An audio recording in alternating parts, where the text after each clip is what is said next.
Konon artis Marshanda hilang di Los Angeles, Amerika Serikat.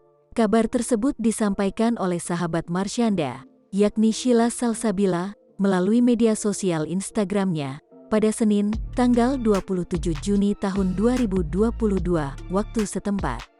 Denny Sumargo yang sempat mengundang Marshanda sebagai tamu untuk podcastnya pada tanggal 16 Juni tahun 2022, turut khawatir atas kejadian tersebut.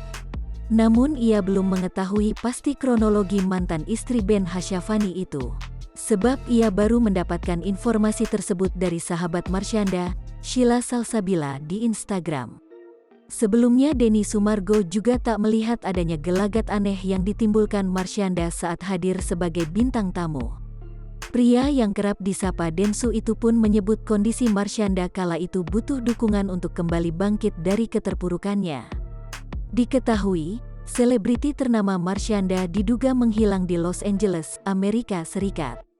Hal tersebut diungkapkan oleh sahabat Marshanda Sheila Salsabila di media sosial Instagramnya pada Senin, tanggal 27 Juni tahun 2022, waktu setempat. Hingga kini belum ada informasi lebih lanjut terkait keberadaan dan kondisi Marshanda dari pihak keluarga. Jangan lupa subscribe, share, komen, dan like ya!